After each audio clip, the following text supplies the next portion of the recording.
Bienvenidos y bienvenidas a su programa Monseñor Romero y la Misión del Evangelio en este sábado 6 de mayo. Hoy vamos a finalizar en la primera parte esa parte de la homilía de Monseñor Romero que se refiere a los pensamientos. Generalmente Monseñor desarrolla 3 pensamientos y hoy lo vamos a escuchar sintetizar ya el llamado a hacer una opción por el reino de Dios. No se puede, como iglesia, apoyar a uno u otro proyecto político para construir un país. La iglesia tiene su propio proyecto. Y ese proyecto que tiene la iglesia es el reino de Dios.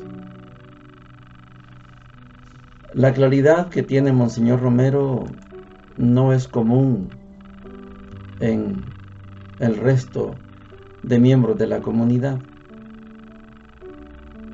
Monseñor se basa en la experiencia de San Pedro, de San Pablo, de Isaías, como los 3 son testimonio de claridad en la opción por Dios y por el reino de Dios. Escogí como frase para este programa, frase de Monseñor Romero, la siguiente: que quede bien claro que la iglesia por eso no se puede comprometer con ninguna opción política concreta, porque su misión es reflejar siempre el reino de Dios y su justicia, para que los hombres que trabajan en los proyectos de la tierra tengan presente esta iluminación y a la luz de esta fe traten de construir también la sociedad de la tierra. Esta es la gran misión de los cristianos en el mundo. Y cuando en Bélgica yo decía la dimensión política de la fe, me refería a esto. Una fe, para que sea auténtica, tiene que estar metida en las realidades del mundo, pero conservarse siempre fe en Jesucristo. Esta es la frase de hoy. Sí tenemos que insertarnos en la realidad del mundo, pero con nuestra fe, no sin fe, lo que decíamos ayer. Mi fe no es para meterla debajo de la alfombra, debajo de la sábana, debajo de la cobija. No. Mi fe es para estar en el mundo. Esta es la claridad que Monseñor Romero refleja. Y creo que al finalizar ahora ya los 3 pensamientos, creo que tenemos clarita la postura de Monseñor Romero.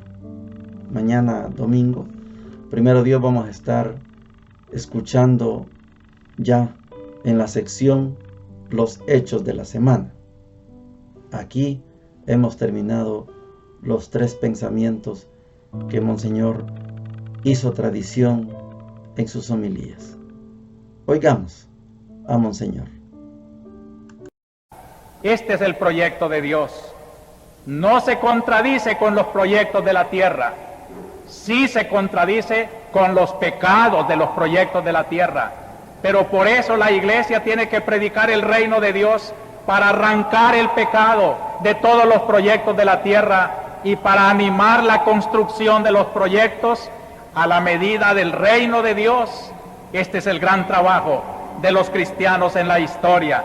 Este es el gran compromiso al que nos invitan las lecturas de hoy, cuando en la figura de Isaías, el Rey Dios lo manda al mundo con sus labios purificados y con las pupilas bien llenas de la gloria de Dios, para que no se olvide que ante la majestad de los reyes y ante las idolatrías del oro y del poder, no debe de descuidarse al único Dios a quien hay que adorar y el cual no quiere conjugar su poder con ningún poder deleznable de la tierra. Dentro de este trabajo es otro texto que yo quiero también que lo tengamos muy en cuenta, queridos hermanos, porque ahora en que hay tantas opciones en el campo concreto de la construcción de nuestra historia salvadoreña, puede ser muy útil esta observación. Muchas veces sucederá, dice el concilio, sucederá que la propia concepción cristiana de la vida inclinará a los hombres en ciertos casos a elegir una determinada solución, pero podrá suceder, como sucede frecuentemente y con todo derecho, que otros fieles, guiados por una no menor sinceridad, juzguen del mismo asunto de distinta manera. En estos casos de soluciones divergentes, aún al margen de la intención de ambas partes, muchos tienden fácilmente a vincular su solución con el mensaje evangélico. Es decir, supongamos que un partido político o una organización política cree que ella posee la solución según el evangelio, que ellos son los más cristianos de todos los cristianos y se quieren monopolizar al evangelio. Entiendan, dice el concilio, entiendan todos que en tales casos a nadie le está permitido reivindicar en exclusiva a favor de su parecer la autoridad de la Iglesia. Procuren siempre hacerse luz mutuamente con un diálogo sincero, guardando la mutua caridad y la solicitud primordial por el bien común.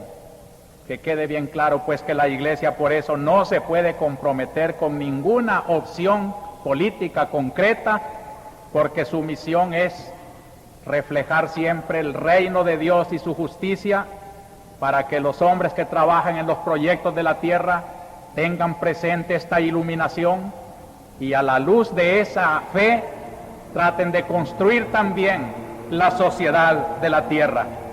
Esta es la gran misión de los cristianos en el mundo. Y cuando en Bélgica yo decía la dimensión política de la fe, me refería a esto. Una fe, para que sea auténtica, tiene que estar metida en las realidades del mundo, pero conservarse siempre fe en Jesucristo.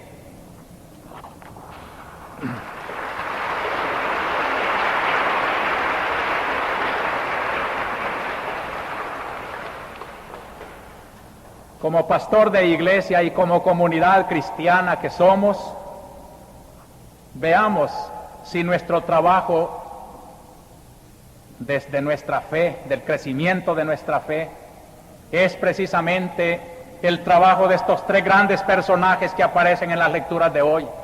Pedro, de rodillas ante Cristo para aprender su liberación. Pablo, también aprendiendo del Evangelio y pidiendo fidelidad al Evangelio para ser eficaz en la liberación del pueblo. Isaías, también sintiéndose desproporcionado a la grandeza de la misión, pero audaz cuando Dios lo manda con su palabra al mundo.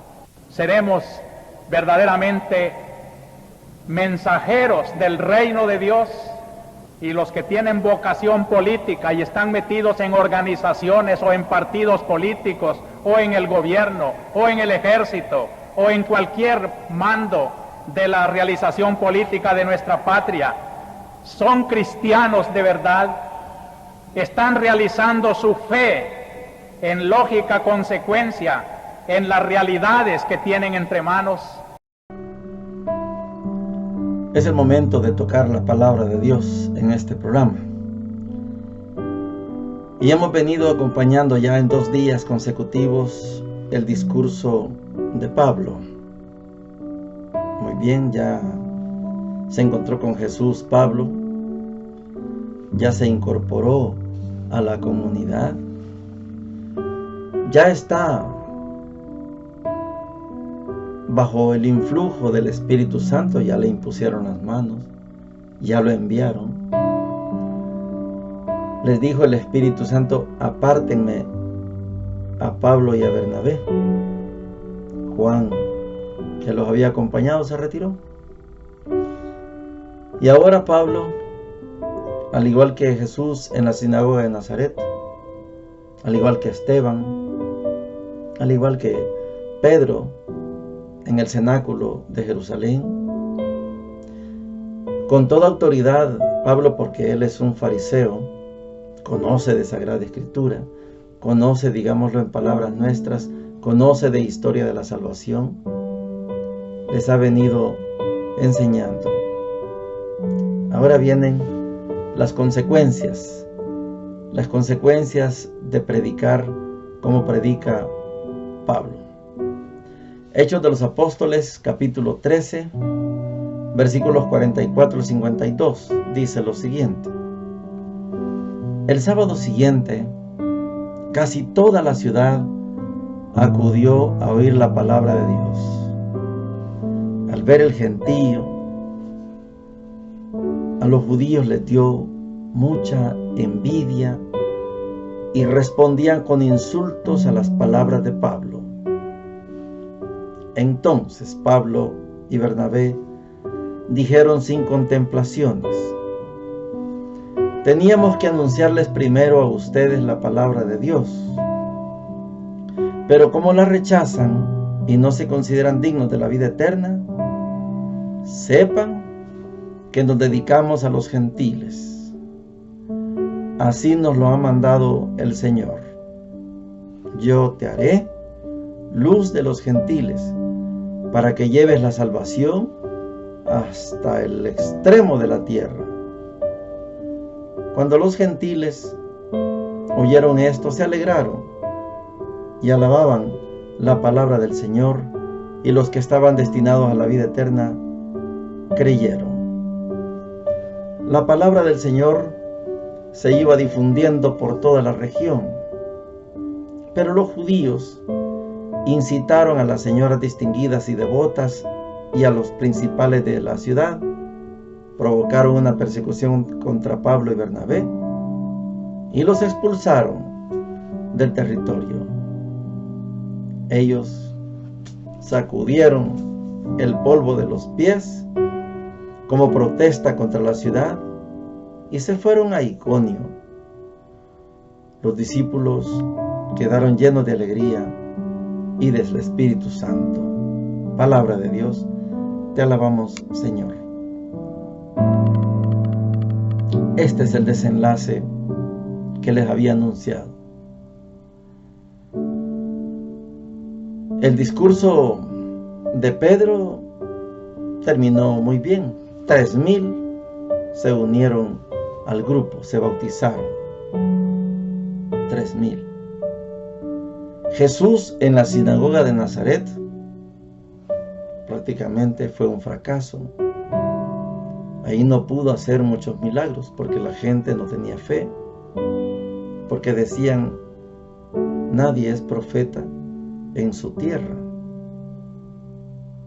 Esteban no le fue bien en su discurso porque terminó siendo lapidado, apedreado. Y Pablo y Bernabé, después de este gran discurso de Pablo, fueron echados de la ciudad. Entonces, sacudirse el polvo es una protesta muy interesante. No me llevo nada de ustedes. No les quito nada de lo que ustedes tienen, ni el polvo les quito.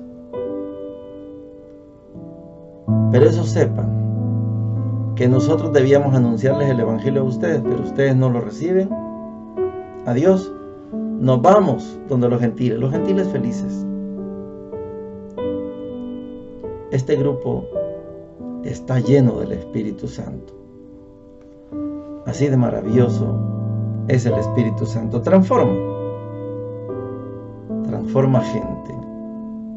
transforma estructuras, transforma instituciones. El Espíritu Santo es capaz. Todos los hechos de los apóstoles describen acciones del Espíritu Santo. Por eso algunos, más que llamarle hechos de los apóstoles, le llaman hechos del Espíritu Santo, y tienen toda la razón. El Evangelio, estamos en el capítulo 14 de Juan. Vamos en el versículo del 7 al 14, y dice lo siguiente. En aquel tiempo dijo Jesús a sus discípulos: si me conocen a mí, conocerán también a mi Padre. Ahora ya lo conocen y lo han visto. Felipe le dice: Señor, muéstranos al Padre y nos basta. Jesús le replica: hace tanto que estoy con ustedes y no me conoces, Felipe. Quien me ha visto a mí, ha visto al Padre. ¿Cómo dices tú, muéstranos al Padre?